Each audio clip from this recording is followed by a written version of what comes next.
kita masih diberikan limpahan nikmatnya ya, terutama nikmat kesehatan, kesempatan dan kekuatan. Dan tak lupa pula kita kirimkan salam dan salawat kepada junjungan kita Nabi besar Muhammad SAW, Nabi yang telah mengantarkan kita ke alam yang serba terjangkau sekarang ini. Bismillahirrahmanirrahim. Rabbi shrah li sadri wa yassir li amri wahlul 'uqdatam min lisani yafqahu qawli.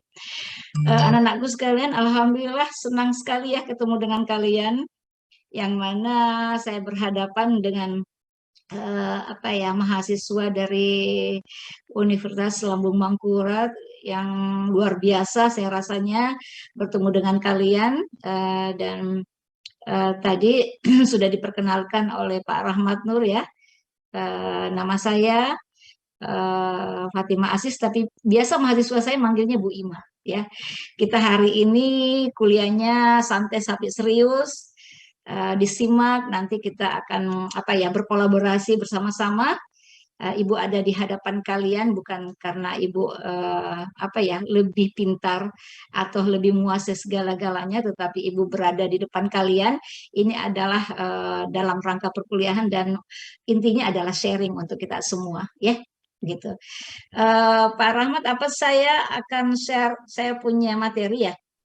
Silakan Bu, silakan. Iya. Baik, saya share ya.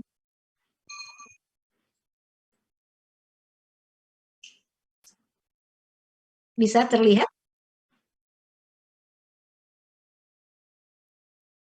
Bisa terlihat? Bisa Ibu. Oke, baik. Ya, baik anak-anakku sekalian. Tadi kita sudah di mata kuliah kita hari ini adalah perubahan sosial budaya, yang sekaitan dengan perubahan sosial budaya. Sekarang ini dalam artian kita hitung menit dari detik ke menit, dari menit ke jam dan sebagainya, dari jam ke hari, hari ke minggu, minggu ke bulan, bulan ke tahun, itu selalu ada perubahan ya, selalu pasti ada perubahan karena kita adalah individu yang ingin selalu berubah ya. Nah, anak-anakku sekalian, bisa kita melihat ya bahwa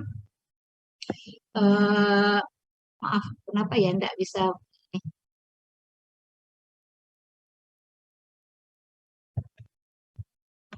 Ya, kita berbicara tentang masalah perubahan sosial. Nah, timbul pertanyaan, apakah saya adalah bagian dari perubahan? Ya, tentu saja.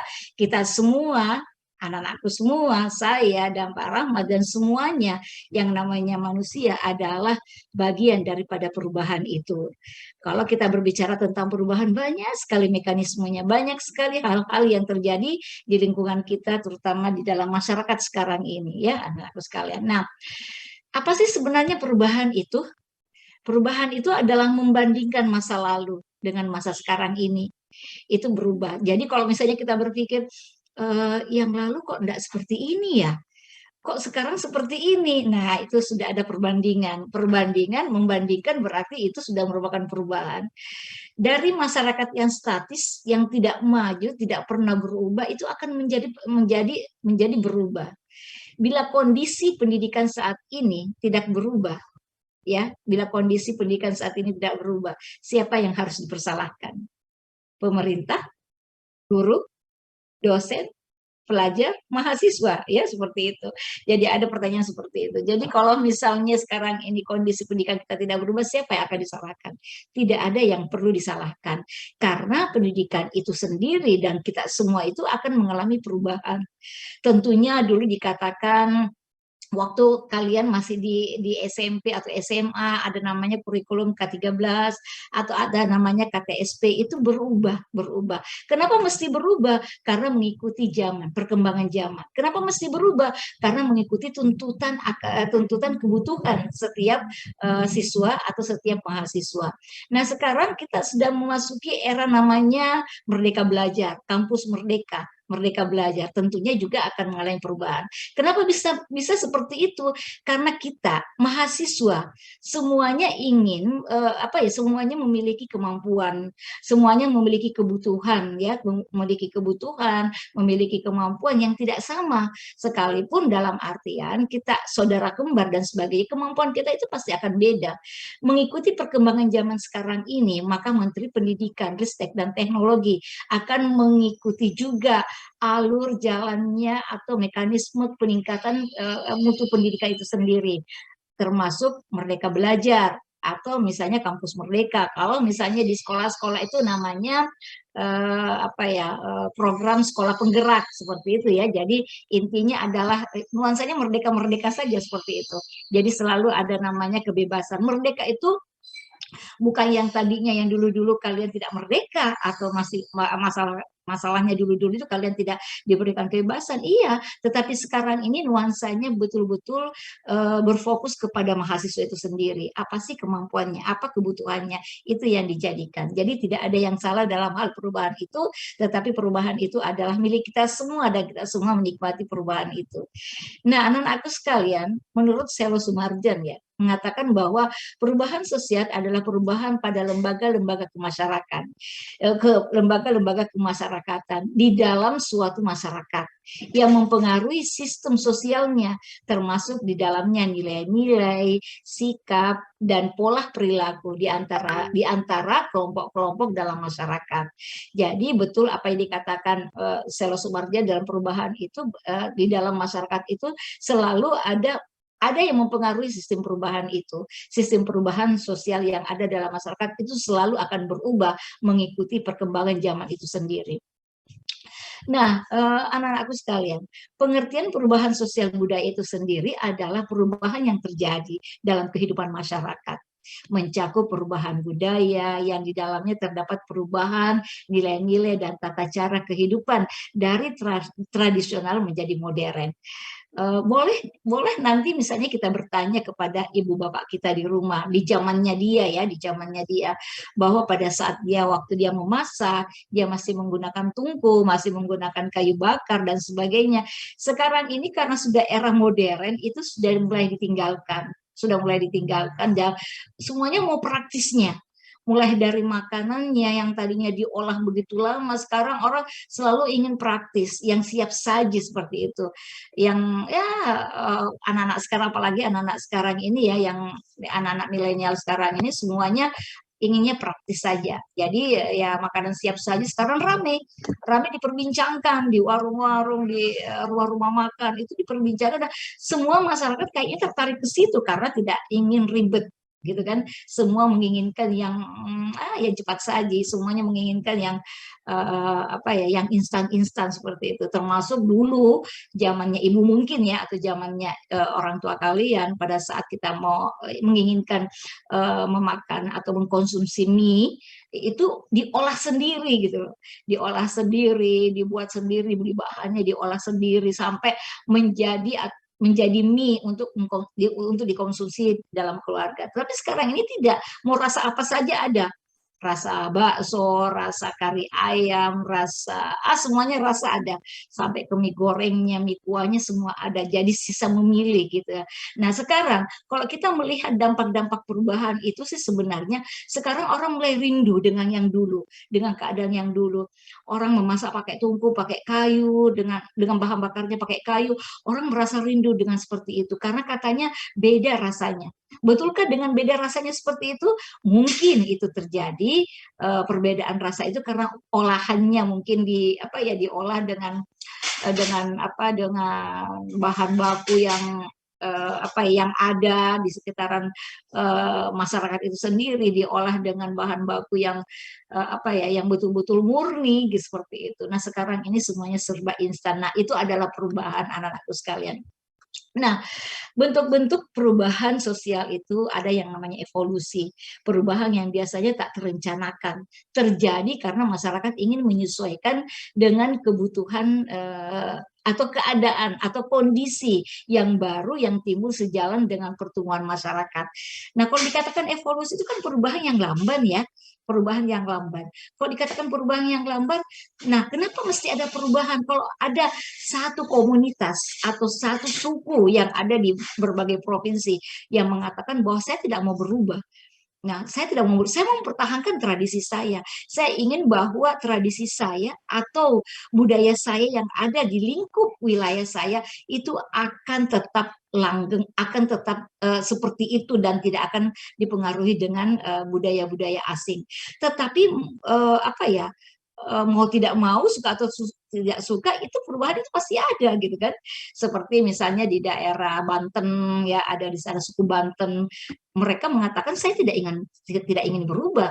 Mungkin di Kalimantan juga mungkin ada salah satu suku yang apa ya, yang boleh dikatakan memang dia mempertahankan budayanya dia, dan dia mengatakan tidak akan berubah, tetapi juga akan ada perubahan. Sama juga kalau di Makassar ada namanya suku Kajang. Suku Kajang dalam ya, mungkin anak aku juga pernah mendengar, suku itu adalah semuanya serba hitam ya, sukunya Amatoa gitu, seperti itu. Mereka mengatakan saya tidak akan berubah. Nah, mereka betul-betul pada saat itu mempertahankan tradisinya, menggunakan pakaian hitam, memasak dengan pakai tungku dengan bahan bakarnya kayu, menggunakan apa, piring-piring dari keramik, dia tidak menggunakan sendok. Nah, sekarang ini karena namanya evolusi itu adalah sebuah perubahan tapi itu lambat, tetapi itu juga ada perubahan kok ya. Jadi sekarang ini tidak pakai tungku lagi, tetapi dia menggunakan kompor gas, tidak menggunakan lagi piring-piring apa yang dari gerabah gitu, dari keramik itu, tetapi dia menggunakan piring yang sekarang ini, yang zaman sekarang ini sudah pakai sendok dan sebagainya. Itu adalah perubahan tanpa mereka sadari loh ya, tanpa mereka sadari. Orang-orang manapun selalu seperti itu, kalau dia mempertahankan tradisinya, budayanya, dia katakan saya tidak akan berubah, tetapi itu akan berubah melalui evolusi. Perubahan yang lambat tetapi itu pasti. Karena kenapa? Di dalamnya ada manusia. Di dalamnya siapa? Di dalamnya adalah individu-individu yang selalu ingin berubah, seperti itu. Yang tadinya suku Kajang di Sulawesi Selatan mengatakan bahwa mempertahankan warna bajunya yang hitam, sekarang kita sudah mendapati dengan warna-warna yang lain, corak-corak yang lain. Anak-anak yang sekarang ini mereka sudah menggunakan warna merah, warna biru, hijau dan sebagainya. Itu adalah perubahan yang mereka tidak sadari, berarti itu adalah perubahan secara evolusi. Nah, anak-anakku sekalian, beberapa teori tentang masalah evolusi ya, yang menyatakan apa, ada teori Unilayer Theories of Evolution mengatakan bahwa perkembangan masyarakat itu terjadi melalui tahapan, dari tahap sederhana ke tahap yang lebih kompleks. Misalnya Durkheim juga mengatakan bahwa dari masyarakat yang bersolidaritas mekanis ke organis. Jadi Merton juga mengatakan dari masyarakat tradisional ke modern. Nah, itulah sebuah perubahan. Beda lagi dari teori dari Universal Theories of Evolution mengatakan bahwa perkembangan masyarakat tidak perlu melalui tahap-tahap yang tetap, katanya. Itu katanya tidak perlu melalui tahap-tahap yang tetap. Misalnya Herbert Spencer mengatakan bahwa perkembangan masyarakat itu dari kelompok homogen ke kelompok heterogen, baik sifat maupun susunannya, seperti itu ya. Kemudian ada lagi Ultimate Theories of Evolution mengatakan bahwa penelitian tentang pengaruh perubahan sistem apa ya, mata pencaharian dari berburu ke pertanian terhadap sistem kekeluargaan dan seterusnya. Perubahan yang evolusioner sering tidak dirasakan sebagai perubahan karena masyarakat telah berhasil menyesuaikan diri secara tidak langsung. Nah, kalau dikatakan masih ada masyarakat nih, atau masih ada sekelompok masyarakat atau misalnya suku yang mengatakan mereka tidak mau berubah, itu pasti akan berubah karena dengan sendirinya secara alami kita akan melakukan suatu perubahan itu sendiri. Nah, ada yang dikatakan dengan perubahan yang cepat, revolusioner. Tadi evolusi, sekarang ada revolusi. Nah, perubahan yang cepat ya, perubahan pergantian secara cepat terhadap berbagai aspek kehidupan yang penting. Nah, perubahan yang terjadi secara cepat ini mengenai dasar-dasar atau sendi-sendi pokok kehidupan masyarakat. Nah, perubahan ini dapat terjadi tanpa rencana, terjadi begitu saja, tetapi dapat pula direncanakan terlebih dahulu. Misalnya revolusi industri, tahap produksi tanpa mesin menuju tahap produksi dengan mesin. Tadinya apa ya, petani kita itu menggarap sawah dengan menggunakan binatang, dengan menggunakan kerbau, menggarap sawahnya. Kemudian pada saat panen, mereka manen dengan pakai anai-anai ya, seperti itu, memanen padinya. kemudian mengolahnya, kemudian menjemurnya dan menumbuk dan sebagainya. Itu memakan waktu yang berbulan-bulan, memakan waktu yang sangat lama seperti itu. Tetapi dengan adanya revolusi industri sekarang ini, petani-petani kita tidak menggunakan lagi yang seperti itu. Mereka serba canggih, menggunakan mesin pada saat nanam, menggunakan mesin juga pada saat panen, menggunakan mesin juga pada saat mengolah padi menjadi beras, tidak lagi menumbuk padi itu sampai sampai menjadi beras. Itu semuanya serba praktis. Dan tentunya dengan keadaan perubahan revolusi ini, yang tadinya membutuhkan banyak sekali tenaga kerja, sekarang ini mengurangi tenaga kerja. Nah, dengan pengurangan tenaga kerja ini akan menjadi dampak yang negatif juga. Mengapa dengan demikian? Karena yang tadinya orang-orang memiliki lahan pekerjaan yang boleh dikatakan setiap tahunnya musiman seperti itu, boleh dikatakan dari berbagai daerah itu yang datang ke daerah-daerah yang panen, sekarang tidak lagi, mereka menganggur karena sudah tergantikan peran mereka dari tenaga manusia menjadi tenaga mesin. Nah, itu semua adalah perubahan-perubahan yang terjadi, tetapi semua itu adalah sisi positif dan ada sisi negatifnya. Seperti itu ya anak-anakku sekalian. Nah, proses belajar kebudayaan itu sendiri, bagaimana kita mencoba untuk belajar dari proses budaya itu sendiri. Nah, anak-anakku sekalian, kita bisa melihat bahwa dengan cara kita belajar dengan unsur budaya kita sendiri, tentunya kita bisa melihat apa sih yang terjadi dengan kehidupan masyarakat kita sendiri, apa yang terjadi dengan lingkungan kita sendiri. Semuanya itu berdampak daripada proses belajar kebudayaan kita sendiri. Nah, di situ ada proses internalisasi. Proses internalisasi itu adalah proses yang berlangsung sepanjang hidup individu atau sepanjang hidup manusia itu sendiri, sejak ia lahir sampai akhir hayatnya. Itu proses internalisasi. Proses internalisasi itu terjadi dalam diri individu itu sendiri, seperti itu. Nah, kemudian mengolah perasaan, hasrat, nafsu, dan emosi yang membentuk kepribadian itu sendiri. Karena kenapa? Itu berada kepada proses internalisasi dari setiap individu. Nah, kemudian ada lagi yang namanya proses sosialisasi. Ya, proses sosialisasi ini apa berganti saya punya Pak Rahmat? Tidak, Bu, tidak. Oh gitu, enggak berganti ya? Iya. Ada lagi namanya proses sosialisasi. Proses sosialisasi ini berbicara tentang proses yang dicerna oleh individu sejak lahir yang membentuk pola-pola tindakan sehingga menjadi bagian dari kepribadiannya. Nah, selanjutnya adalah proses ini ditentukan oleh susunan kebudayaan dan lingkungan sosial yang bersangkutan.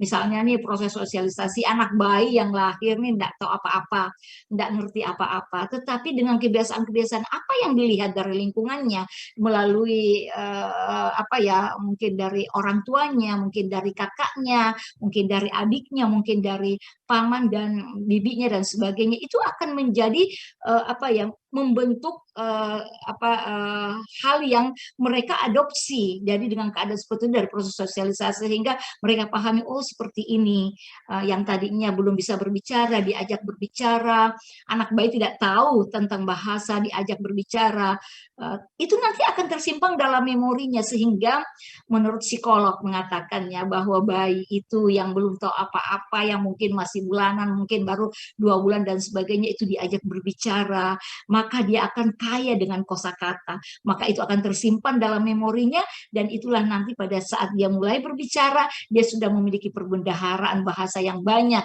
sehingga anak-anak itu cepat bisa berbicara dan memiliki perbendaharaan dan kosakata yang dia tersimpan dalam memori. Kemudian ada namanya proses enkulturasi, pembudayaan ya. Dalam artian seperti ini anak-anakku sekalian, proses enkulturasi atau pembudayaan ini boleh kita bisa melihat bahwa proses belajar dari menyesuaikan alam pikiran dan sikap terhadap adat, sistem, norma, serta seluruh aturan yang ada dalam kebudayaan. Nah, kemudian dimulai sejak awal lingkungan yang semakin lama semakin meluas. Jadi dalam artian dimulai sejak awal lingkungan itu yang dari sedikit menjadi banyak, dari lambat menjadi cepat seperti itu. Kemudian mulai meniru, kemudian menjadi pola tindakan yang menetap dan norma yang menetap, yang mengatur kebudayaan itu sendiri. Yang tadinya biasa-biasa saja, kemudian dari pola-pola itu, dari pola tindakan yang menetap, dari hal yang ditiru kemudian bisa menetap, dan itu menjadi kultur dan mengatur kebudayaan itu sendiri yang ada di dalam sistem yang ada. Nah, seperti itu. Itu adalah proses belajar kebudayaan sendiri. Nah, anak-anakku, proses perubahan sosial itu sendiri, ya, proses perubahan sosial itu sendiri. Oh, maaf, belum lagi ya. Sorry, terlalu cepat. Ya, proses perubahan itu sendiri dalam proses pembelajaran budaya itu dalam proses internalisasi, sosialisasi atau enkulturasi. Ada individu yang mengalami kesukaran dalam penyesuaiannya, dalam menyesuaikan antara kepribadiannya dengan lingkungan sosialnya. Di situ ada individu yang mengalami kesulitan di dalam hal penyesuaian di dalam pembelajaran budaya itu sendiri. Nah, individu tersebut disebut dengan deviance, di mana seringkali berusaha menghindari norma-norma dan aturan, serta seringkali berkonflik dengan orang lain karena dia tidak terbiasa untuk ikut alur, ikut di dalam budaya itu sendiri, sehingga terjadi konflik. Dia menghindar dengan norma-norma itu yang mungkinnya dalam satu suku, misalnya anggaplah misalnya dalam satu suku yang ibu ceritakan tadi, suku Kajang tadi, dia memberontak, dia tidak menerima keadaan itu, dia keluar dari situ, sehingga memang itu terjadi sebuah konflik. Karena kenapa? Pada saat suku Kajang itu atau suku hitam itu keluar dari komunitasnya, dia tidak akan diterima kembali apabila dia tidak menanggalkan kemoderanannya di luar. Dan setelah menanggalkan semua kemoderanannya, semua kebiasaan yang ada di luar, itu baru diterima kembali ke dalam. Tetapi manakala ada individu yang tidak menerima keadaan itu, dia menghindar dengan norma-norma dan aturan yang ada, sehingga itu menjadi konflik, ya, konflik. Dan itu ada punishment-nya. Kalau misalnya ada anggota masyarakat di situ yang yang melanggar aturan-aturan yang ada, dia mendapatkan punishment dari ketua sukunya seperti itu. Nah, kemudian deviance juga ada dua macam, yaitu positif, memberi perubahan dan pembaruan adat, dan negatifnya adalah kadang-kadang orang yang tadi tidak mengikuti aturan-aturan itu mendapatkan punishment yang berat dan sebagainya, sehingga dia kadang-kadang bunuh diri, dia mengidap sakit jiwa dan frustrasi yang berkepanjangan seperti itu. Nah, ini adalah masalah deviance. Nah, kemudian kita bisa melihat anak-anakku sekalian, ya, ini proses perubahan sosial itu sendiri. Kita bisa melihat proses perubahan sosial. Proses perubahan sosial itu adalah ada yang namanya evolusi, ya, perubahan sosial yang secara evolusi. Yang mana itu yang dikatakan proses perubahan sosial secara evolusi adalah perubahan yang dialami suatu masyarakat dari tingkat sederhana ke lebih kompleks dalam kurun waktu lama dan bertahap. Itu evolusi. Nah, tadi kita sudah berbicara tentang evolusi, ya, perubahan secara evolusi, ya. Jadi evolusi itu adalah perubahan yang dialami suatu masyarakat tertentu dari tingkat yang sederhana ke lebih kompleks dalam kurun waktu yang bertahap.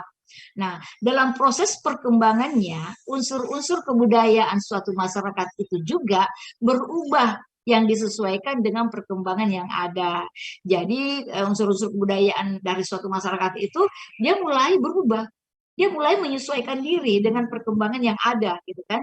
Nah, umumnya menunjukkan pada kemajuan dari masyarakat atau manusia ke dalam bentuk-bentuk yang lebih kompleks.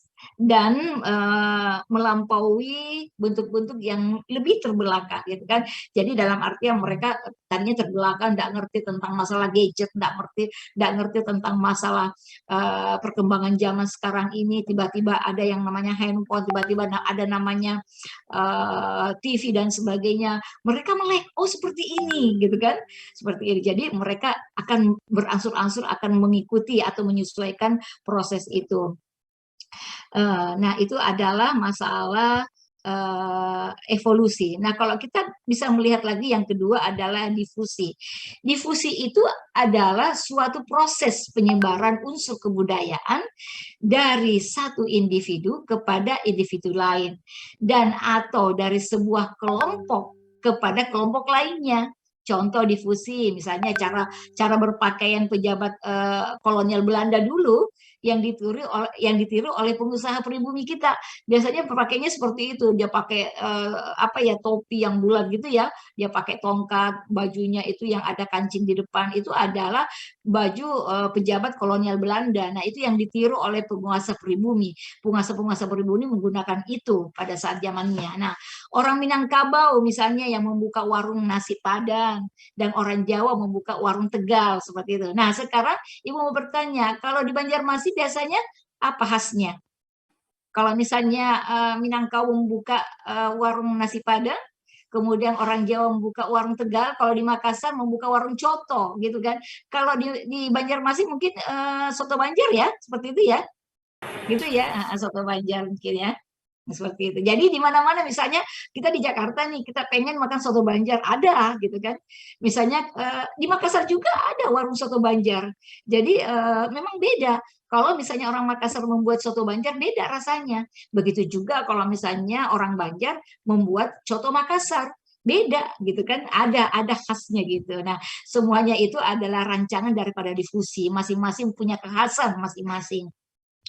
Nah, anak-anakku sekarang, contoh difusi kebudayaan di Indonesia, misalnya seni menulis ya, yang termasuk dalam difusi pada proses seni budaya ini, contohnya adalah jenis kaligrafi ya, yang ditulis oleh pedagang Arab yang yang merantau yang masuk ke Indonesia yang akhirnya ditiru oleh seniman Indonesia dan menghasilkan kaligrafi Arab Indonesia yang baru dan khas. Nah, kalau kita bisa melihat ya, mungkin kaligrafi orang-orang Arab, mungkin kaligrafinya ya biasa-biasa seperti itu.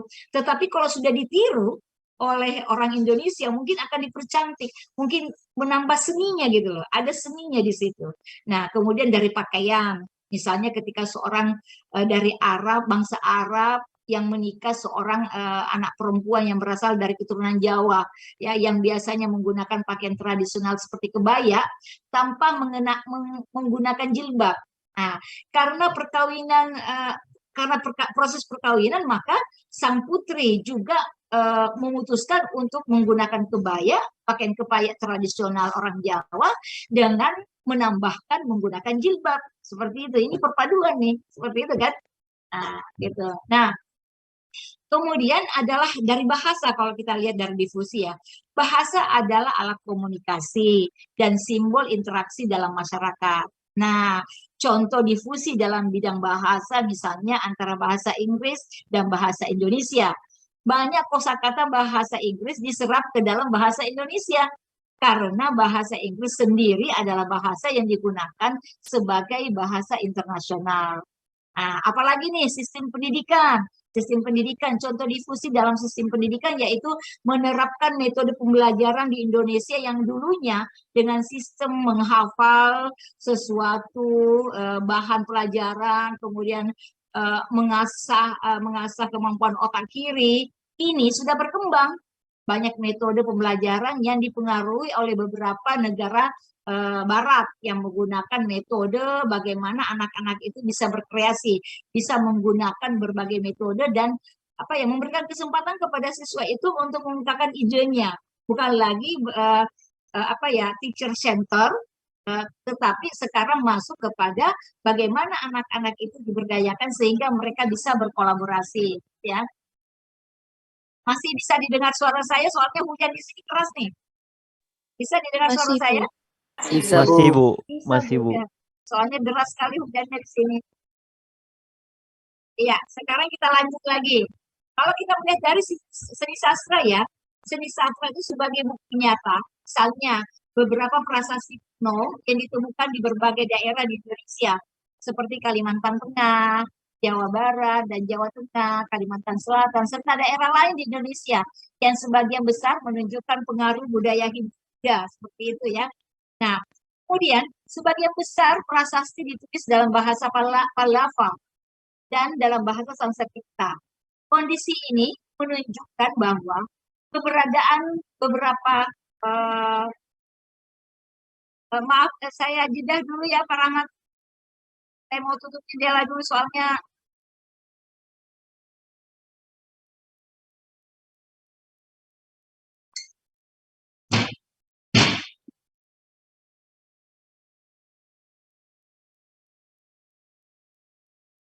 ya.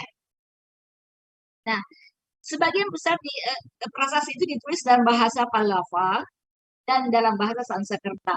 Kondisi ini menunjukkan bahwa keberadaan beberapa apa ya prasasti itu adalah unsur daripada budaya yang buku yang dipertahankan hingga saat ini sebagai warisan budaya Indonesia seperti itu. Nah, setelah itu eh, lagi sistem kalender ya, sistem kalender juga contohnya adalah keberadaan metode penanggalan India yang telah banyak diadopsi oleh masyarakat Indonesia. Itu menggunakan asimilasi budaya yang terjadi di Indonesia. Penggunaan metode penanggalan tersebut adalah penggunaan tahun Saka di Indonesia. Jadi seperti itu ya.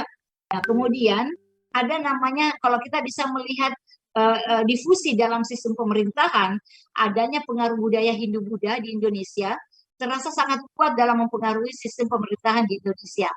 Hal ini tentu saja bisa dibuktikan dengan perubahan sistem pemerintahan yang awalnya menggunakan kepala adat, ya, kemudian berubah menjadi sistem kerajaan. Dan saat ini masih berlaku di daerah-daerah tertentu seperti Yogyakarta, Cirebon, Solo, dan lainnya yang menggunakan sistem kekerajaan seperti itu ya. Nah, ada sistem kepercayaan juga, difusi sistem kepercayaan.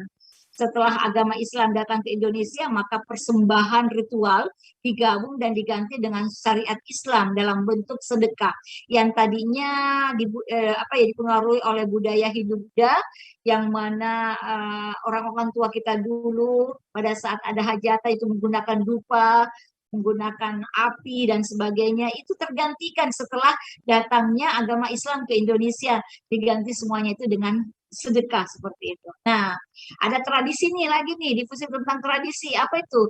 Difusi budaya di Indonesia, yaitu tradisi sebagai berbagi rezeki ya, selama pesta yang terjadi akibat proses akulturasi budaya Cina dengan Islam. Memberi dengan ikhlas adalah bagian luhur dari melakukan kewajiban manusia, dan lebih indah jika semua kebajikan dilakukan di pesta itu katanya. Nah, tradisi yang diwarisi oleh leluhur sejatinya masih dilakukan karena mengandung arti nilai-nilai moral, di mana arti nilai-nilai moral yang baik itu salah satunya tradisi Lebaran ya, yang tak kalah populer adalah berbagi rezeki. Pada saat Lebaran kita membagi-bagi rezeki seperti itu. Nah, bentuk penyebaran budaya itu dapat terjadi dengan berbagai cara, misalnya adanya individu-individu tertentu yang membawa unsur-unsur kebudayaan ke tempat yang jauh, misalnya pedagang Arab yang menyebarkan agama Islam di Aceh, perang, penjajahan, dan sebagainya. Nah, anak-anakku sekalian, kita pindah lagi nih ke akulturasi. Akulturasi adalah proses sosial yang timbul di mana suatu kelompok manusia dengan kebudayaan tertentu yang mereka miliki dihadapkan dengan unsur-unsur dari satu atau lebih kebudayaan asing. Nah, kebudayaan asing itu lambat laun akan diterima. Yang tadinya misalnya kan ada masuk nih, kok bisa seperti itu ya? Kok pakainya seperti itu? Tetapi karena tertarik, karena ingin dikatakan modern, ingin dikatakan bagus dan sebagainya, lambat laun itu diterima. kebudayaan asing itu lambat laun akan diterima, diserap dan diolah ke dalam kebudayaan sendiri tanpa menyebabkan hilangnya unsur kebudayaan asli. Nah, dari kelompok itu ya, dari kelompok tertentu. Nah, budaya perekonomian Indonesia yang mengalami perumpamaan dengan budaya perekonomian Barat atau ekonomi kerakyatan dan ekonomi liberal. Nah, contoh akulturasi di tradisi kuliner, ya. Kue lapis legit, semur, perkedel merupakan akulturasi budaya Belanda dan Indonesia. Soto, lontong, cap gomeh, bakso, dan mie ayam merupakan akulturasi budaya Indonesia dengan tradisi Tionghoa. Pai susu merupakan akulturasi budaya Hong Kong, Portugis, dan Indonesia. Jadi makanan-makanan itu yang tadinya boleh dikatakan kue lapis legit, semur, perkedel, katanya itu produk Indonesia, tapi itu sebenarnya akulturasi gitu kan. Nah, akulturasi di tradisi bangunan Masjid Cangho misalnya gitu ya, merupakan akulturasi budaya Tionghoa dan Islam, ya. Itu semua adalah contoh-contoh akulturasi. Nah, akulturasi di tradisi seni kereta Singo Barong merupakan akulturasi budaya Tionghoa. Buddha, Hindu serta Islam, Gambang Semarang yang telah ada sejak tahun 1930 merupakan akulturasi budaya lokal Semarang dan Tionghoa, seperti itu. Nah, anak-anakku sekalian. Kemudian kita melihat lagi unsur budaya yang mudah diterima nih. Setelah kita berbicara tentang masalah evolusi, akulturasi, asimilasi, inovasi, makanya ada dikatakan unsur budaya yang mudah diterima. Unsur budaya yang bersifat kebendaan. Misalnya peralatan yang bermanfaat bagi masyarakat. Yang tadi Ibu ceritakan, yang dari menggunakan tungku, sekarang menggunakan gas LPG dan sebagainya. Traktor menjadi yang dari traktor untuk masyarakat tani akan beralih menjadi mesin-mesin untuk yang digunakan oleh petani. Unsur kebudayaan yang membawa manfaat besar adalah internet, karena semua kita lakukan dengan itu. Nah, sekarang ini juga kita menggunakan internet untuk kuliah daring ini. Nah, kemudian anak-anakku, dampak akulturasi budaya ini adalah bagi yang sulit menerima, itu akan mulai berpikir untuk bagaimana mereka bisa beradaptasi dengan lingkungan yang mana memang ada unsur-unsur akulturasi tadi. Kita beralih kepada asimilasi. Nah, asimilasi boleh dikatakan pembauran ya, dua kebudayaan yang disertai dengan hilangnya ciri khas kebudayaan asli. Jadi menghilangkan ciri khas budaya asli sehingga membentuk kebudayaan campuran. Tadinya akulturasi masih mempertahankan ya budaya asli, sekarang asimilasi itu adalah menghilangkan kebudayaan asli sehingga membentuk kebudayaan campuran. Nah, biasanya golongan mayoritas mengubah sifat khas golongan minoritas dari unsur-unsur kebudayaan dan menyesuaikannya dengan kebudayaan golongan mayoritas. Dengan demikian, bahwa lambat laun golongan yang minoritas ini kehilangan kebudayaannya dan mereka masuk ke dalam kebudayaan mayoritas. Jadi yang kuat yang akan mempengaruhi seperti itu. Ini adalah asimilasi, pembauran ya. Nah, penyebab asimilasi itu apa? Kelompok manusia dengan latar belakang kebudayaan berbeda, masing-masing memiliki kebudayaan. Misalnya kelompok manusia bergaul intensif dalam kurun waktu yang lama gitu kan, yang tadinya tidak ngerti bahasa Sunda, karena bergaul dengan orang-orang Sunda bisa tahu dengan bahasa Sunda, bisa mengucapkan kata-kata seperti itu.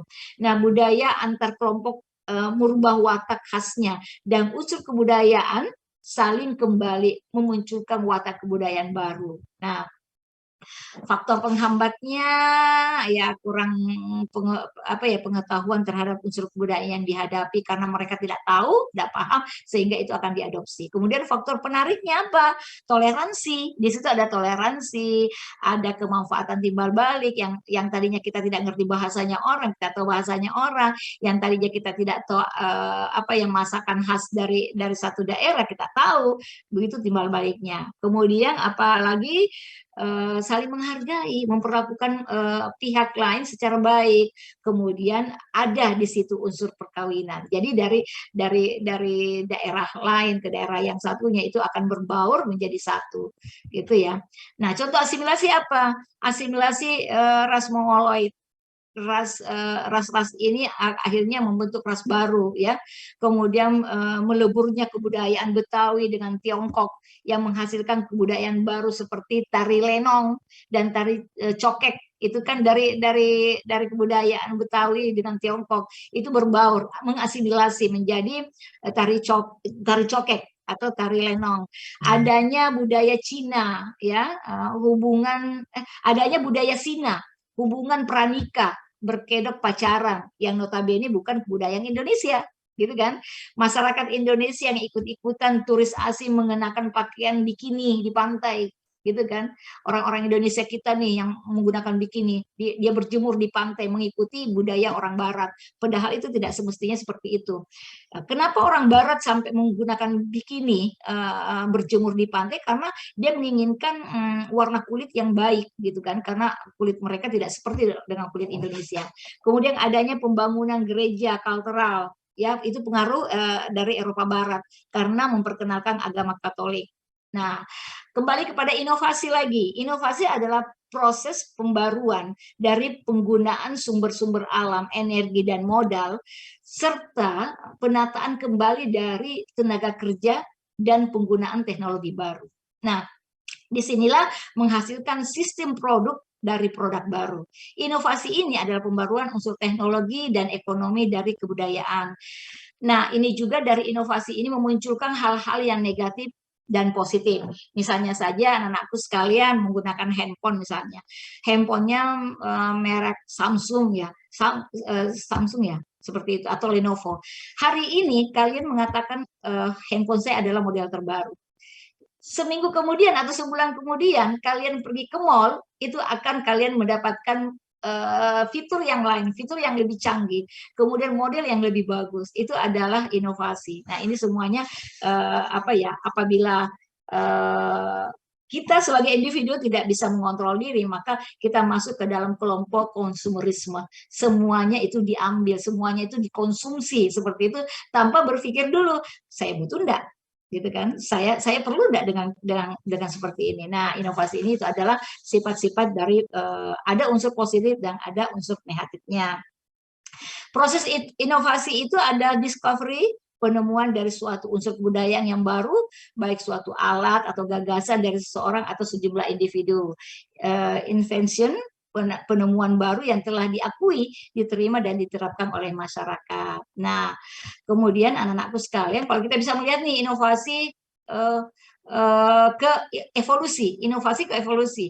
Inovasi dan evolusi sama-sama merupakan gerak perubahan yang tidak mendadak. Dari tidak ada menjadi ada, dari sederhana menjadi kompleks. Itu adalah inovasi dan evolusi. Jadi dua-duanya merupakan gerak perubahan yang tidak mendadak, tapi penuh tahapan. Jadi dari tidak ada menjadi ada, dari sederhana menjadi kompleks. Nah, perbedaannya inovasi, individu cenderung lebih aktif. Proses perubahan budaya lebih cepat. Ya, kalau inovasi, kalau evolusi, individu cenderung lebih pasif, menerima apa adanya saja. Jadi itu perubahan secara alami yang terjadi. Seperti itu ya. Oke, kemudian ada lagi nih. Nah, unsur budaya yang mudah diterima nih. Unsur kebudayaan yang bersifat kebendaan, ya, misalnya peralatan yang bermanfaat bagi masyarakat. Traktor untuk masyarakat tani, unsur kebudayaan yang membawa manfaat besar, yaitu internet. Nah, kita melihat lagi dampak perubahan sosial. Nah, anak-anakku sekalian, kalau kita berbicara tentang masalah dampak perubahan sosial, kenapa ya?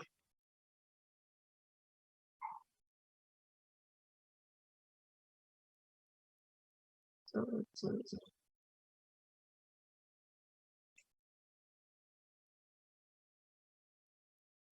Nah, anak-anakku sekalian, kalau kita melihat daripada dampak perubahan sosial itu sendiri, kita bisa melihat ya bahwa setiap perubahan sosial, baik dalam bentuk evolusi atau revolusi, pengaruhnya kecil atau besar dan direncanakan atau tidak direncanakan pasti membawa akibat-akibat, baik positif maupun negatif. Pengaruh perubahan sosial terhadap kehidupan masyarakat yang berakibat positif berarti akan melakukan kondisi hidup kondisi kehidupan yang integratif. Sedangkan pengaruh negatif dari perubahan sosial yang ada akan menciptakan kondisi hidup yang disintegratif seperti itu. Inilah yang kita biasanya melihat dari dampak perubahan sosial itu sendiri.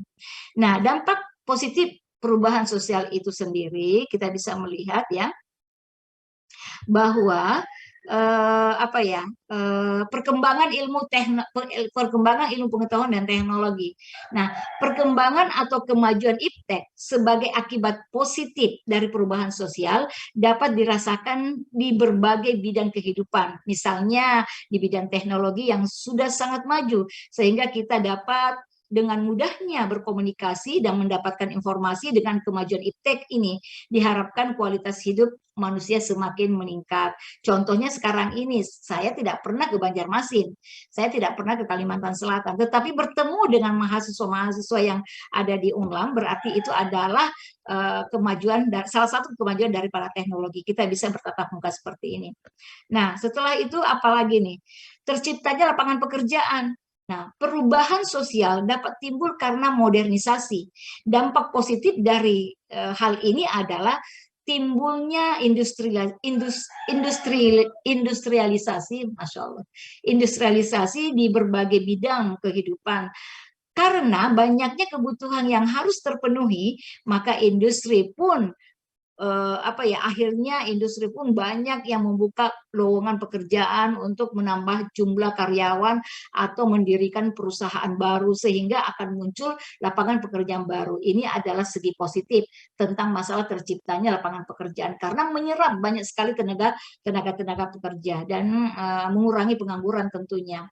Nah, kemudian apalagi terciptanya tenaga kerja profesional dalam industrialisasi yang dilengkapi teknologi mutakhir. Tenaga kerja tidak hanya dituntut untuk mempunyai kecakupan, keterampilan, dan keahlian saja, tetapi tenaga kerja dituntut untuk profesional. Nah, sekarang di abad sekarang ini, anak-anakku sekalian, kita dituntut untuk bagaimana kita bergerak cepat, untuk bagaimana kita menjadi tenaga yang profesional. Kalau kita tidak memiliki itu, maka kita khawatir nantinya kita akan menjadi penonton di negara kita sendiri. Karena kita akan tergantikan dengan orang-orang dari luar yang masuk ke Indonesia dengan bebasnya, dengan adanya pasar bebas sekarang ini. Jadi itu kita tergantikan. Jadi jangan sampai terjadi itu. Mari kita membekali diri secara profesional dan kita akan bersaing dengan baik. Tentunya di bidang kita masing-masing. Kemudian apalagi meningkatnya efektivitas dan efisiensi kerja dengan perkembangan ilmu pengetahuan dan teknologi yang mutakhir, maka akan meningkatkan efektivitas dan efisiensi. Misalnya dalam mengerjakan suatu tugas kita dapat terbantu oleh teknologi komputer dan internet. Kita dapat mengerjakan satu tugas lebih cepat dan mudah. Yang tadinya waktu zamannya ibu dulu mengerjakan skripsi itu pakai ketik manual gitu kan, itu disobek dan sebagainya. Nah, seperti itu. Kemudian tingkat pendidikan formal kian tinggi serta merata karena dengan adanya seperti itu kontak masyarakat dengan negara-negara luar, sehingga itu juga memicu tingkat pendidikan yang formal dan merata. Jadi semuanya bisa mengakses pendidikan itu baik di kota-kota besar maupun di pelosok desa. Nah, kita bisa melihat ya kondisi disintegrasi perubahan sosial budaya secara revolusi. Berpindah enggak saya punya ya? Berpindah. Oke, perubahan sosial, kalau kita lihat dampak negatif perubahan sosial budaya secara revolusi ini, bisa kita melihat bahwa adanya kondisi disintegrasi ya perubahan sosial budaya secara revolusi. Revolusi merupakan perubahan yang berlangsung secara singkat, cepat. Nah, kalau ini tidak berubah, tidak akan kita tidak mengikuti perubahan itu, maka kita akan juga tertinggal jauh seperti itu. Kemudian tidak berfungsinya lembaga-lembaga yang ada. Apabila dalam proses pembangunan terdapat penyimpangan-penyimpangan perilaku para aparat pelaksana pembangunan, maka akan timbul perubahan sosial yang bersifat disintegrasi. Penyimpangan ini akan menyebabkan tidak berfungsinya berbagai lembaga secara baik, sehingga akan tampak bahwa lembaga-lembaga itu secara formal ada, tetapi secara real sudah tidak berfungsi. Misalnya pengangguran yang merupakan dampak dari perubahan sosial yang disebabkan kebijakan ekonomi oleh lembaga ekonomi yang tidak sesuai dengan kondisi masyarakat yang ada sekarang ini, seperti itu. Nah, bentuk perubahan yang berpengaruh besar, ya, bentuk perubahan yang berpengaruh besar contohnya misalnya adalah perkembangan teknologi tadi, pertanian dan sebagainya. Kemudian pergolakan daerah dapat muncul karena kesenjangan ekonomi yang ada. Nah, itu yang diantara ada pergolakan daerah, kemudian terjadinya kesenjangan sosial ekonomi masyarakat. Ini juga adalah dampak negatif dari perubahan sosial karena mereka yang hanya memiliki potensi yang lebih, yang hanya yang memiliki kemampuan untuk berkoordinasi, memiliki kemampuan daya saing yang kuat, sehingga itulah yang akan terjaring di dalam pembangunan ekonomi yang ada di dalam masyarakat. Nah, kita bisa melihat ya perubahan sosial dan modernisasi. Manusia adalah makhluk yang dinamis, yang setiap saat selalu mengalami perubahan.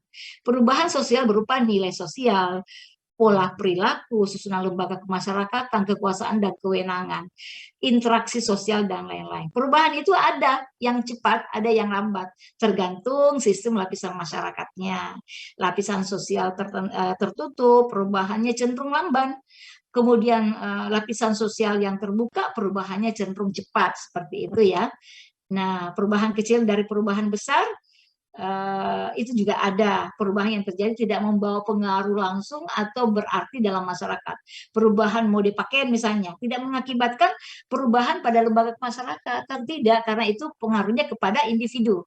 Kemudian perubahan besar, perubahan yang terjadi membawa pengaruh langsung atau berarti dalam masyarakat. Industrialisasi yang terjadi pada masyarakat agraris akan membawa pengaruh besar dalam masyarakat. Nah, ini Pak Rahmat, apa saya harus selesaikan dulu nih materi saya nih? Baru ada pertanyaan. Diselesaikan aja dulu, Bu. Oh gitu, oke. Kemudian faktor yang menyebabkan perubahan sosial dan kebudayaan, bertambah atau berkurangnya penduduk, perubahan struktur masyarakat muncul, sewa tanah, gadai tanah, dan sebagainya, penemuan baru atau inovasi, discovery, dan innovation. Konflik atau pertentangan di dalam masyarakat, pertentangan antar kelompok generasi tua dan muda yang mana mereka kadang-kadang tidak bisa bertemu nih karena lain pemikiran orang-orang tua, orang-orang yang dulu dalam anak-anak sekarang ini, anak-anak muda sekarang ini beda, ada perbedaan. Nah, terjadinya pemberontakan atau revolusi lingkungan fisik, peperangan, pengaruh budaya masyarakat dan sebagainya. Revolusi lingkungan fisik ini, peperangan juga biasanya sih terjadi tawuran pelajar, mahasiswa dan sebagainya. Nah, ada juga ketidakberhasilan perubahan dan ketertinggalan budaya. Williams mengatakan bahwa secara keseluruhan pertumbuhan kebudayaan tidak selalu sama cepatnya. Ada bagian yang tumbuh dengan cepat, ada pula yang lamban. Tergantung bagaimana penerimaan masyarakat itu sendiri, tergantung bagaimana respon dari masyarakat.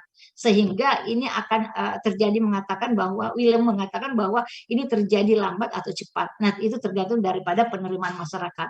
Kemudian perbedaan taraf kemajuan dari berbagai bagian kebudayaan suatu masyarakat, cultural lag ya. Contohnya perkembangan teknologi cepat tidak sama dengan perubahan sikap dan perilaku masyarakat. Inovasi teknologi transportasi yang bertujuan untuk memperpendek waktu dan jarak sehingga perjalanan itu lebih efisien. Jadi ini semua yang harus dipertimbangkan dengan contoh-contoh yang tadi. Nah, kalau kita melihat dari perubahan sosial budaya, dari pembangunan, aspek pembangunan, kita bisa melihat ya, pembangunan perubahan yang direncanakan oleh pemerintah. Kalau kita melihat sekarang perubahan-perubahan yang ada dalam sistem pembangunan itu luar biasa dengan adanya perubahan-perubahan itu. Nah, yang tadinya perubahan-perubahan inilah yang membawa tatanan masyarakat itu yang akan melihat konsep bagaimana perubahan itu dapat terjadi dengan mengantisipasi keadaan-keadaan lingkungan yang ada di masyarakat. Pembangunan dapat dilaksanakan pada aspek kehidupan tertentu. Misalnya aspek ekonomi yang maju, maka aspek yang lain akan ketinggalan seperti aspek sosial, kependudukan, pendidikan, sehingga pembangunan itu seperti tak bermanfaat kalau misalnya bisa melihat. Nah, model pembangunan di Indonesia itu ada dua ya. Menurut Muhtar Masud mengatakan model pembangunan Indonesia diimpor dari negara maju, politik sebagai panglima katanya. Nah, politik sebagai panglima di sini pembangunan dirancang oleh pemerintah yang diwakili oleh para birokrat sebagai aktor utamanya. Mereka ini sebagai perancang, pelaksana, pengawas, dan sekaligus penikmat paling banyak dari hasil pembangunan. Jadi ya konsepnya siapa yang dekat itu yang dapat, siapa yang cepat itu yang dapat. Jadi kalau misalnya tidak ada koneksi, tidak ada kenalan dan sebagainya, kita tidak akan dapat. Itu adalah konsep politik sebagai konsep pembangunan politik sebagai panglima. Kemudian apalagi nih, model ekonomi sebagai panglima itu juga. Nah, pembangunan ini mengutamakan peran para pengusaha dan korporasi dalam proses pembangunan. Para pengusaha dan korporasi yang direkrut pemerintah ternyata mempunyai kedekatan hubungan. Jadi kalau tidak ada kedekatan hubungan, mereka tidak akan dapat proyek itu. Jadi sistem proyek ya. Jadi kalau misalnya ada kenalan, ada keluarga, ada sahabat, itu bisa didapat. Kalau tidak ada, mereka akan membagi habis dengan apa ya para birokrat yang tadi, pengusaha-pengusaha yang profesional, sehingga berbagi kemudahan dan jaminan keamanan diberikan oleh pemerintah dengan itu. Nah, apa akibatnya? Ketika krisis melanda negeri ini, maka para pengusaha tersebut langsung jatuh. Karena kenapa? Mereka akan menghabiskan dana ke sana. Apa ya, boleh dikatakan seperti kita lihat kenyataannya yang ada sekarang ini, bahwa pembangunan yang ada, anggaplah infrastruktur, pembangunan jalan misalnya, yang tadi lubang-lubang itu ditambal-tambal saja, ditambal-tambal atau dibangun begitu, tapi tidak lama kemudian itu akan rubuh lagi, akan berakibat lebih buruk lagi karena tidak sesuai speknya apa yang didapatkan, apa yang ditandatangani atau perjanjian kontrak tidak sesuai dengan implementasi yang ada, seperti itu. Ini akibat daripada ekonomi sebagai apa ya, modal pembangunan sebagai panglima, seperti itu. Kemudian model moral sebagai panglima ini ada dua ya. Tadi dikatakan model ekonomi atau model pembangunan sebagai panglima, sekarang adalah model moral sebagai panglima. Nah, menurut model ini, cara yang paling efektif untuk menangani persoalan kemiskinan adalah dengan membantu mereka menemukan kekuatan mereka sendiri. Artinya dalam hal ini, anggaplah pemerintah itu tidak memberikan uang, tetapi memberikan pancing misalnya. Anggap ada masyarakat ingin makan ikan, tetapi bukan ikannya yang diberikan, tetapi pancingnya yang diberikan. Jadi mereka berusaha sendiri.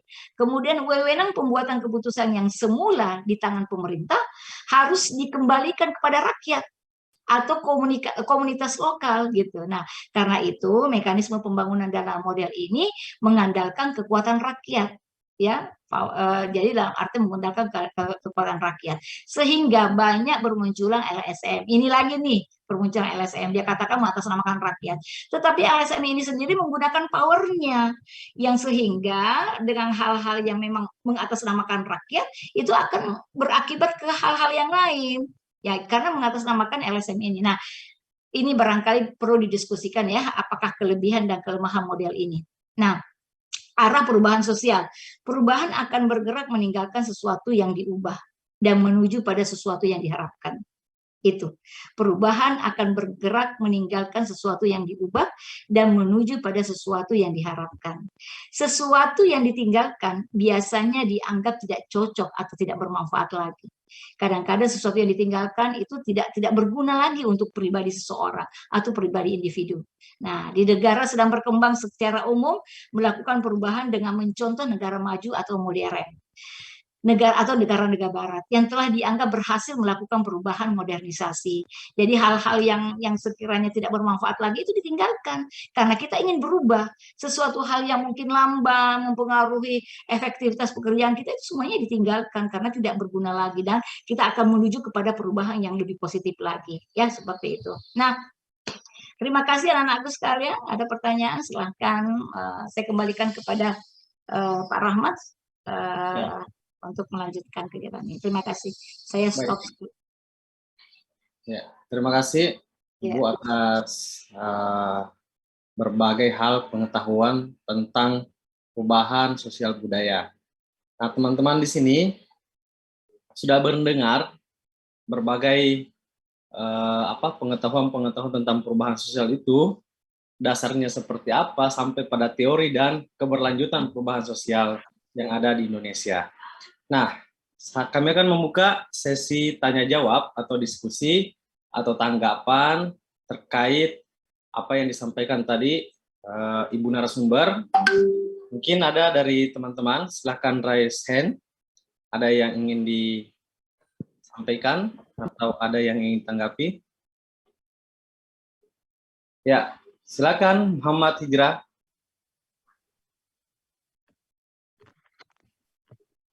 Assalamualaikum warahmatullahi wabarakatuh. Waalaikumsalam warahmatullahi wabarakatuh. Nama saya Muhammad Hijrah Maulana dari kelas A1. Izin bertanya kepada Ibu Fatimah tadi terkait perubahan sosial. Jadi gimana sih Bu cara kita menghadapi, cara kita menyikapi perubahan yang ada agar kita tidak salah jalan gitu Bu, dalam menjalani kehidupan kita sehari-hari gitu Bu. Terima kasih. Ya, makasih. Ya, mungkin langsung saya dijawab atau bagaimana, Bu? Oke, boleh. Iya. Silakan. Saya langsung jawab saja ya. Terima kasih. Siapa lagi tadi namanya, Muhammad siapa? Muhammad Maulana, Bu. Hijrah ya? Iya, makasih banyak. Terima kasih ya. Jadi, bagaimana kita menyikapi adanya perubahan, cara kita menyikapi perubahan yang ada agar kita tidak salah arah.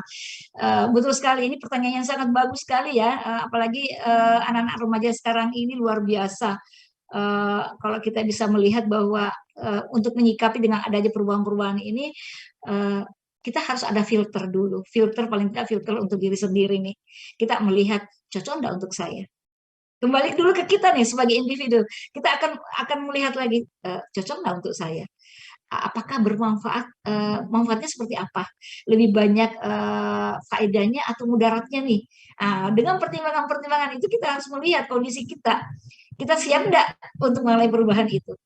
Kalau tidak, kalau kita tidak menyikapi dengan apa ya, dengan banyak bertanya, dengan banyak mempertimbangkan tentang keberadaan kita, dengan kita bisa menerima atau tidaknya, maka kita nanti akan salah arah gitu loh.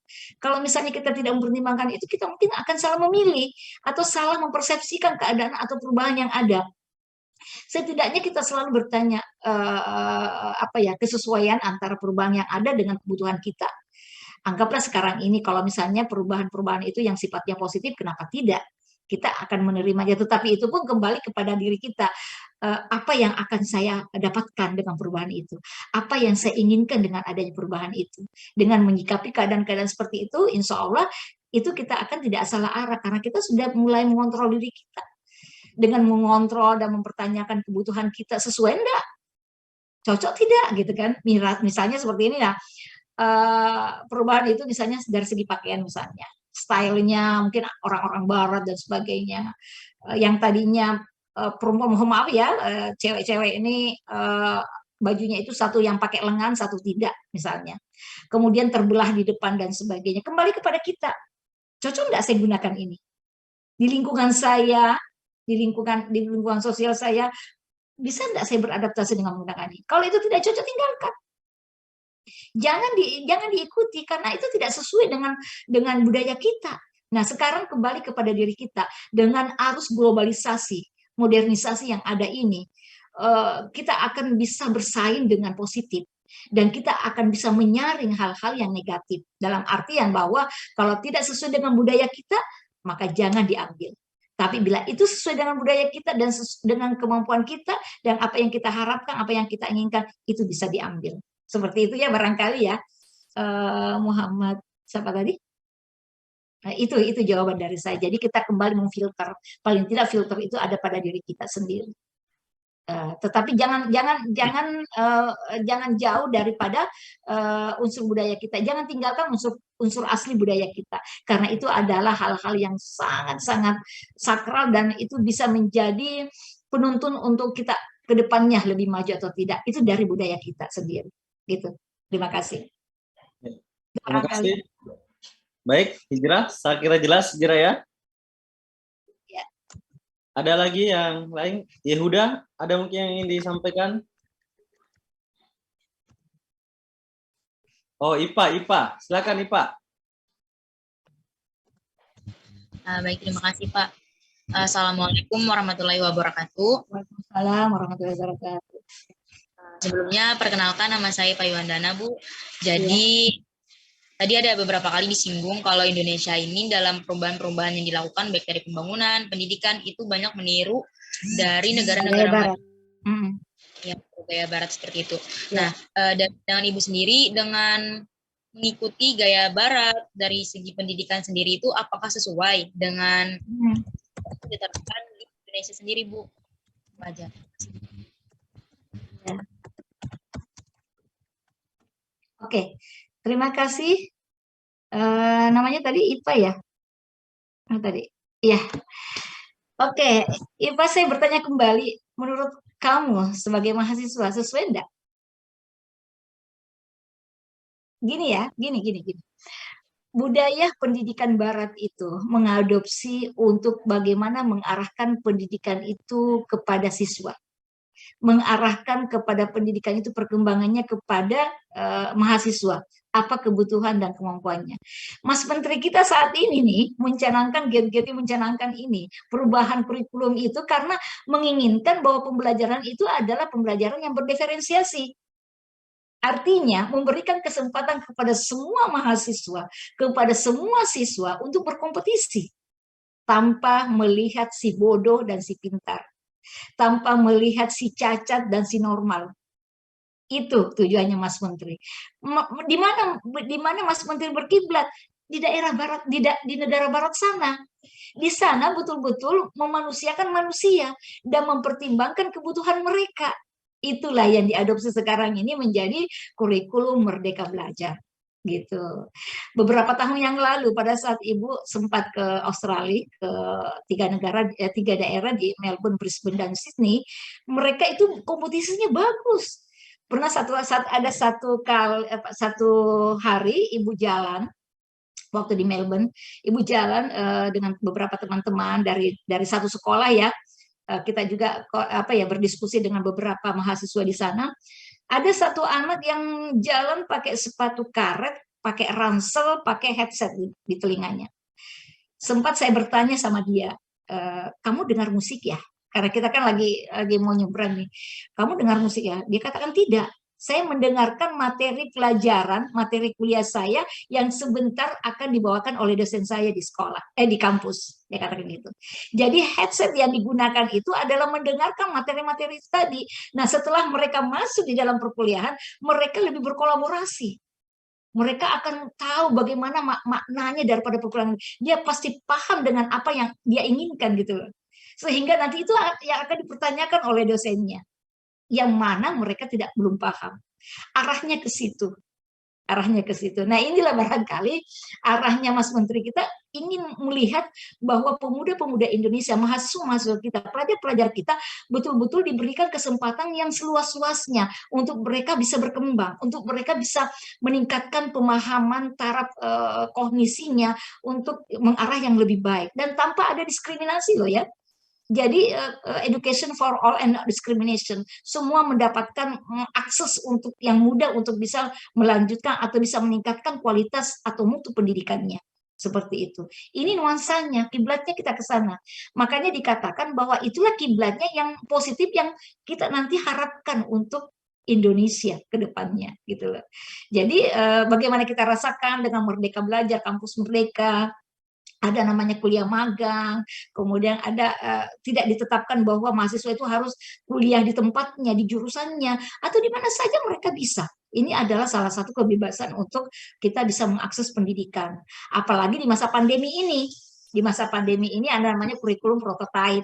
Kenapa ada kurikulum prototype? Karena mahasiswa rata-rata ada di rumah nih, tidak ke kampus. Sehingga antisipasi pemerintah menggunakan kurikulum prototype untuk mengembangkan bagaimana kemampuan mahasiswa itu tidak terhenti, tidak terjadi loss learning.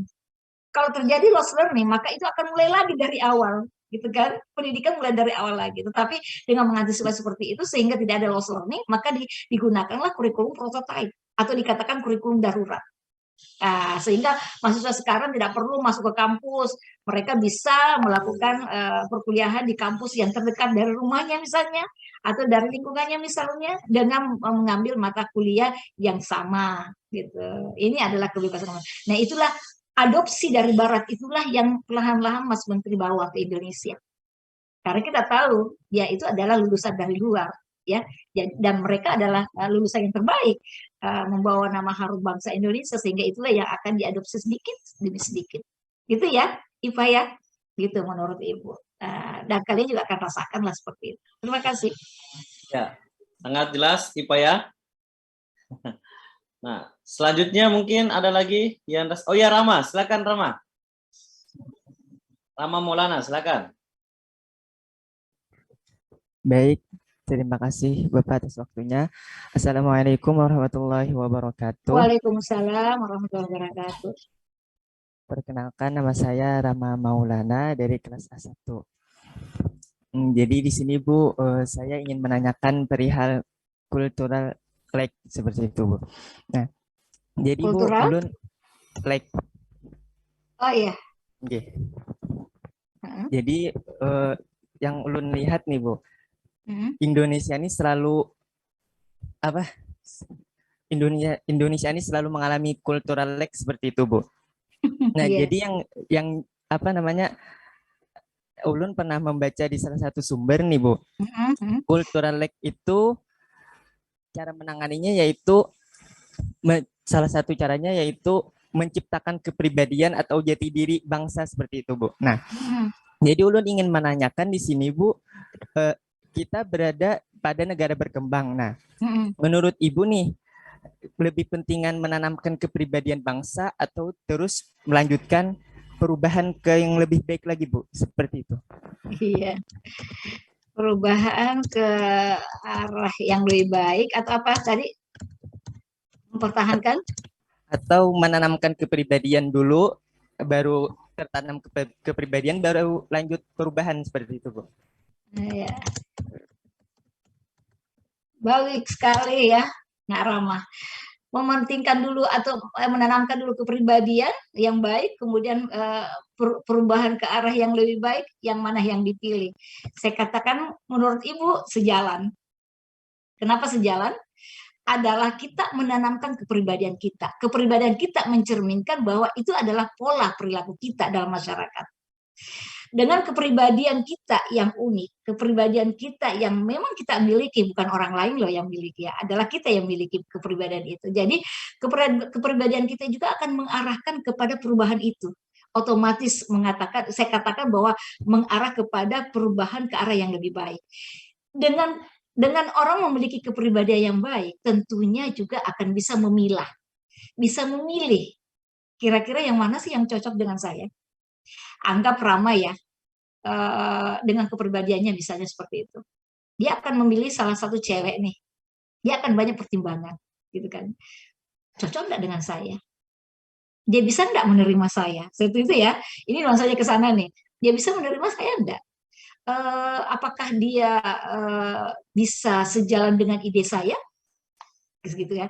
Nah, dengan kepribadian yang Nak Rama miliki, itu akan juga mencerminkan orang yang ditaksir gitu loh. Orang yang ditaksir juga akan melihat, oh seperti ini nih tipenya nih. Tentunya juga dia akan lambat laun, karena misalnya si cewek ini juga suka dengan Rama, dia perlahan-lahan dia akan merubah sikapnya. Yang tadinya mungkin dia arogan dan sebagainya, dia menyesuaikan diri. Karena melihat kepribadiannya Nak Rama yang baik. Gitu. Ini saya arahkan ke sana ya. Karena saya contohkan yang konkret-konkret aja, yang kalian selalu alami gini kan. Kalian kan selalu alami ini punya pacar, punya gebetan dan sebagainya. Itu Ibu arahkan ke sana contohnya, nggak usah ke pembangunan. Yang konkret-konkret aja gitu. Jadi dalam artian dengan cewek melihat kepribadiannya Nak Rama yang baik, yang santun, sopan, yang tadinya cewek ini arogan, pemarah dan sebagainya, dia lambat laun dia merubah dirinya. Karena kita yang membawa perubahan, kita agen perubahannya. Gitu loh. Kita yang membawa perubahan itu. Jadi sejalan. Jadi kalau dikatakan Ibu milih mana? Saya katakan sejalan. Dengan menanamkan kepribadian yang baik, pasti juga itu akan berakibat ke perubahan yang arah lebih baik. Yakin saja itu adalah sejalan. Manakala kepribadian kita jelek, kepribadian kita tidak diterima dalam masyarakat, tidak bisa kita berkompetisi, tidak bisa kita mengadakan kolaborasi dalam masyarakat, yakin bahwa kita tidak akan membawa atau mendapatkan perubahan yang baik. Itu. Saya katakan sejalan. bagaimana pribadi kita, bagaimana juga kita akan jalan ke sana. Tentunya anak-anakku sekalian, kepribadian itu jangan dianggap sepele loh ya. Kepribadian itu betul-betul kita mencerminkan diri kita banget gitu. Bukan diri orang, bukan dirinya Imam, bukan dirinya Taufik, tetapi dirinya Rama nih.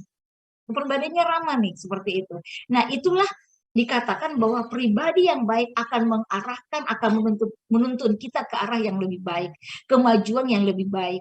Dalam artinya kalau misalnya kita konteksnya ke pendidikan nih, tentunya kita dengan kepribadian kita yang betul-betul cermat, yang betul-betul tekun dan sebagainya, itu akan membuahkan hasil yang lebih baik loh. Misalnya kita mengarah ke pendidikan ya, dengan demikian kita cermat, kita telaten, kita disiplin, tentunya itu akan membawa perubahan yang lebih baik. Karena kenapa? Kita selalu tidak mau tidak mau selalu ada yang di belakang, tidak mau tertinggal. Kita selalu mau ada pembaharuan. Dengan cara apa? Kita lebih banyak belajar. Handphone yang kita pegang tidak hanya sekedar media sosial, tetapi handphone yang kita pegang atau adalah membawa kita kepada arah perubahan. Perubahan apa itu saja? Misalnya saya lihat, oh seperti ini. Oh yang tadinya saya hanya tahunya Microsoft Excel hanya seperti ini. Oh ada pembaruan nih seperti ini. Itu akan memperkaya kita. Dengan handphone yang kita pegang itu saja, dalam satu hari itu membawa perubahan yang begitu besar apabila diarahkan ke positif. Nah, handphone juga akan berakibat negatif apabila kita mengarahnya ke negatif.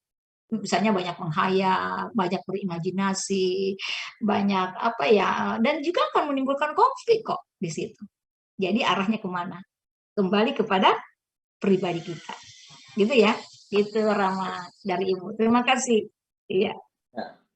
Ya. Sekali Rama ya.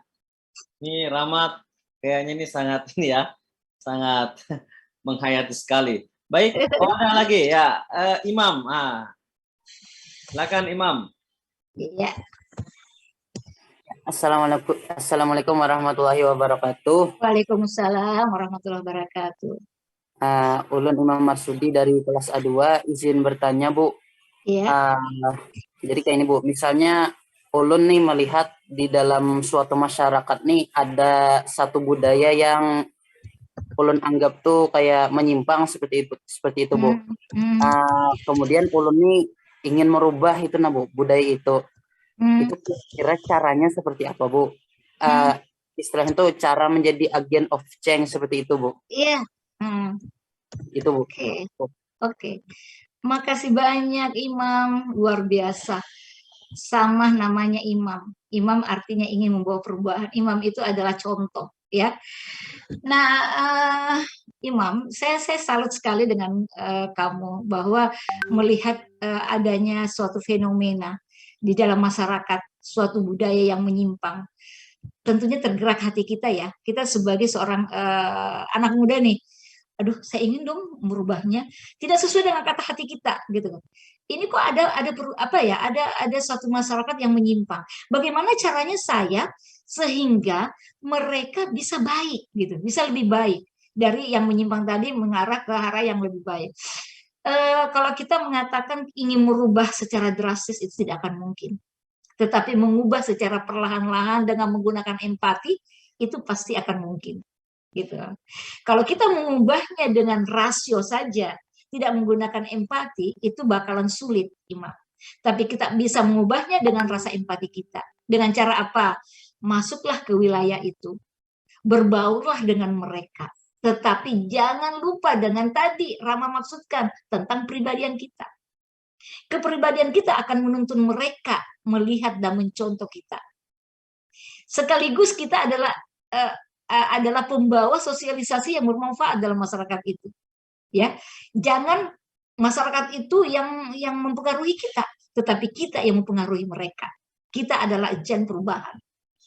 Nah, dengan cara apa? Perlahan-lahan kita masuk, perlahan-lahan kita memaknai apa sih kebutuhan mereka, perlahan-lahan kita akan tahu apa sih kelemahannya dia, perlahan-lahan kita mau tahu kenapa mereka ada penyimpangan dan sebagainya.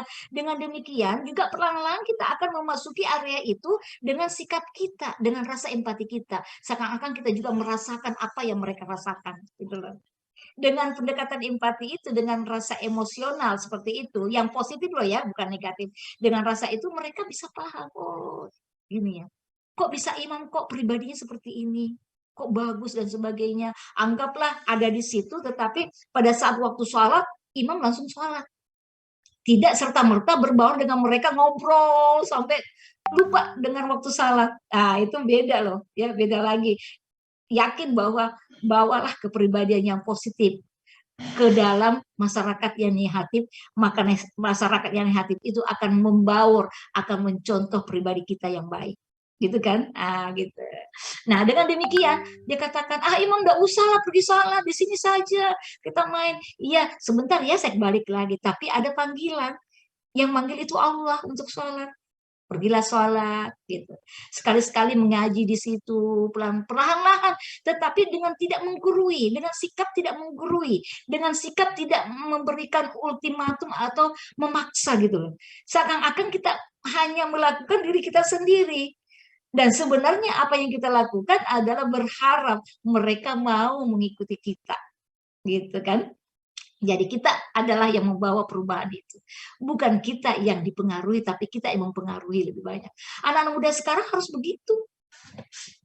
Nah, zaman anak-anak seperti macam kalian ini, yang milenial seperti ini, harus yang membawa perubahan yang lebih positif.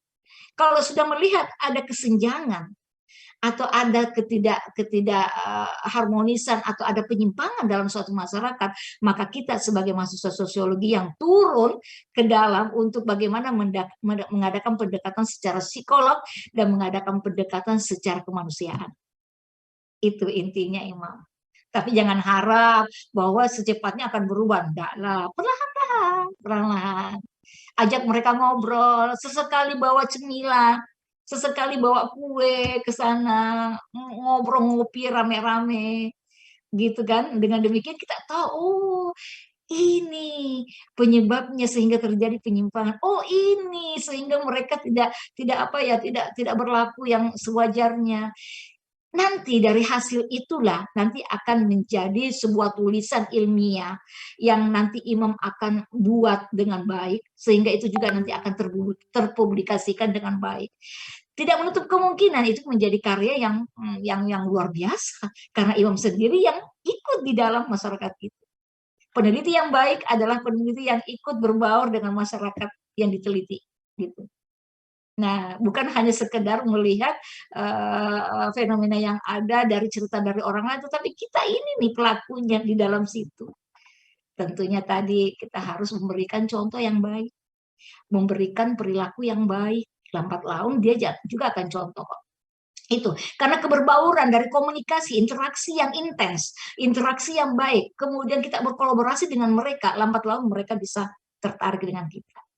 Nah, catatan, bagaimana cara kita menarik perhatian dia, bagaimana kita adalah aktor di dalamnya, bagaimana kita menjadi membawa perubahan yang baik untuk masyarakat yang mengalami keterbelakangan atau mengalami mengalami penyimpangan yang ada seperti itu. Saya masih mengingat dosen saya mengatakan bahwa kalau kalian ingin meneliti misalnya di daerah pemulung atau yang peminum tuak, minuman keras, kalian juga harus ikut minum. Tapi jangan sampai mabuk, dia katakan gitu. Supaya kalian merasakan. Yang dirasakan mereka, kamu juga rasakan. Intinya dalam arti kata, konotasinya bahwa berbaurlah dengan mereka. Gitu kan. Jadi kalau ingin meneliti orang peminum, kamu juga ikut minum. Kalau ingin meneliti perampok dan sebagainya, ikut juga merampok. Konotasinya adalah bagaimana kita ada di dalamnya dan merasakan keberadaannya. Gitu loh. Ya, itu Imam ya. Makasih Imam. Iya. Jelas lagi Imam ya. Ya, satu lagi mungkin sebelum kita Yehuda mungkin ada yang ingin disampaikan pesan. Iya. Silakan ya. Perkenalkan, nama saya Yehuda Priam, saya dari kelas A2. Ibu. Yeah. Jadi yang saya ingin tanyakan sebelumnya, saya pernah mendengar pendapat orang mahasiswa. Kalau di Jepang, jadi dia mengatakan di Jepang itu arus globalisasinya atau perubahan teknologinya itu tidak seperti di Indonesia. Bisa dikatakan lambat dari Indonesia di negara lain. Nah, jadi yang saya ingin tanyakan dan saya berpendapat bagaimana tanggapan Ibu mengenai kita ini menerima yang namanya perubahan teknologi yang secara cepat dan bisa dikatakan negara kita ini masih belum siap, baik SDM-nya atau unsur-unsur pendukungnya. Bagaimana tanggapan Ibu mengenai itu? Oke. Baik, terima kasih banyak ya tanggapannya. Siapa tadi namanya? Yehuda, Bu. Iya, ya apa? Ya Huda ya. Yuda saja deh, lebih enak manggilnya Yuda ya. Yuda, oke. Yuda luar biasa. Mendengar pendapat temannya mengatakan di Jepang perubahannya teknologinya begitu cepat. Nah, kembali lagi nih ditanyakan kepada saya, bagaimana tanggapan saya kita menerima perubahan teknologi dengan cepat dan faktor pendukungnya. Sementara kita belum siap nih dengan perubahan itu, termasuk SDM-nya, termasuk pendukungnya ya, gitu, infrastruktur mungkin seperti itu. Nah, kita ini negara berkembang, perasaan dari dulu berkembang ya Yuda ya. Kapan maju-majunya nih? Selalu dikatakan Indonesia negara berkembang terus, sudah banyak kembangnya kok, sudah berwarna-warni kembangnya di Indonesia, tapi belum lagi meluncur gitu loh, belum bisa melaju ke atas. Karena kenapa? Budaya kita itu selalu tidak mau move on dengan kondisi sosialnya, dengan kondisi budayanya. Mereka selalu terlena dengan kondisi yang ada. Mereka sulit mengubah mindsetnya dia. Kita, termasuk ibu, agak sulit mengubah mindset kita. Kita masuk di dalam zona nyaman, yang sulit keluar menerobos itu. Dikatakan sulit, tidak juga. Perubahan teknologi yang ada sekarang ini, mau tidak mau, suka atau tidak suka, kita harus ikuti gitu lah. Karena ini adalah sebuah perubahan. Manakala kita tidak mengikuti, kita akan tertinggal jauh. Dan kapan bisa majunya, gitu kan, selalu berkembang terus. Nah, saya katakan kalau misalnya seperti ini ya, Yuda, kemarin ada, kebetulan Ibu adalah salah satu pendamping sekolah penggerak. Ada beberapa kepala sekolah mengatakan, aduh sulit Bu, mengubah kurikulum lagi, ganti menteri, ganti kurikulum. Sebenarnya yang mana sulit Pak? Kurikulum nggak pernah diganti, cuma diperbaharui mengikuti perkembangan zaman. Ada kata-kata bijak mengatakan, didiklah anakmu sesuai dengan zamannya. Jangan didik anakmu sesuai dengan zamanmu. Kalau saya didik anak saya sesuai dengan zaman saya, tertinggal jauh, terlempar ke belakang, terpental ke belakang. Tapi dengan cara kita mendidik anak-anak kita sekarang ini, mahasiswa-mahasiswa kita dengan zamannya, berarti itu lebih melesat ke atas. Dia juga harus pandai mengadaptasi dan bersosialisasi serta beradaptasi dengan lingkungan yang baru. Mereka harus ditantang dengan penuh tantangan teknologi yang semakin maju. Mereka lebih cekatan dengan itu. Contohnya apa? Kemarin pernah lihat enggak di TV? Ada anak pesantren, anak santri yang menciptakan replika pesawat Garuda. Luar biasa, yang panjangnya 3 meter. Itu sempat take off dan dan mendarat dengan baik. Itu buatannya siapa? Buatannya anak santri. Yang dikatakan notabene anak santri itu apa? Yang hanya menghafal Al-Quran, hafal hadis, jadi imam, kemudian agama-agama yang akan diajarkan. Tidak begitu. Mereka mengikuti teknologi. Karena kenapa tantangan? Era global sekarang ini, kalau kita tidak mengikuti perkembangan teknologi, kita akan tertinggal jauh, terpental kita ke belakang. Jangan sampai kita menjadi penonton di negara kita. Dengan adanya perkembangan teknologi yang begitu cepatnya, memang di Jepang nggak usah dipertanyakan, memang negara industrialisasi yang hebat, yang mana boleh dikatakan. Nah sekarang begini, kalau katanya prolognya orang Indonesia kalau makan berkeringat ya, bercucuran keringatnya. Kalau orang Jepang, kalau dia bekerja bercucuran keringatnya, kalau dia makan sekejap. gitu kan. Bedanya orang Indonesia dengan orang Jepang. Kalau orang Indonesia bekerja itu santai, di ruangan ber-AC, nyaman, duduk di sofa, duduk yang di kursi yang muter-muter, terserah dia gitu. Tapi kalau orang Jepang kerja fisik, bercucuran keringatnya. Tapi kalau makan sekejap, langsung kerja lagi. Bagaimana perkembangan teknologinya? Hebat kan? Nah, beda dengan kita, karena kita tidak mau move on, kita tidak mau keluar dari zona nyaman. Mari kita berkompetisi. Kita adalah anak muda, kalian adalah anak muda, harus mampu berkompetisi. Dengan demikian, kita akan mengikuti perkembangan zaman itu. Masa anak santri bisa menciptakan replika pesawat Garuda? Kita di mahasiswa yang hebat-hebat kok tidak bisa membuat hal yang baik, yang menarik. Nah, ini tantangan bagi kalian. Harus bisa. Dan yakinkan dalam hati kalian, kalian harus bisa dan mampu. Ya, persaingan ini ketat, tetapi asah kemampuan kalian dengan banyak belajar, banyak membaca. Dalam satu hari kalian tidak membaca, maka tertinggal beberapa ilmu, yang beribu-ribu ilmu yang kalian tinggalkan. Jangan sempat itu kalian lakukan. Jangan terlena dengan ngobrol kesana kemari dengan temannya, chatting di WA sampai lupa waktu sholat, lupa waktu belajar, lupa segala-galanya. Tapi pergunakan sebaik-baiknya waktu itu dengan sempurna.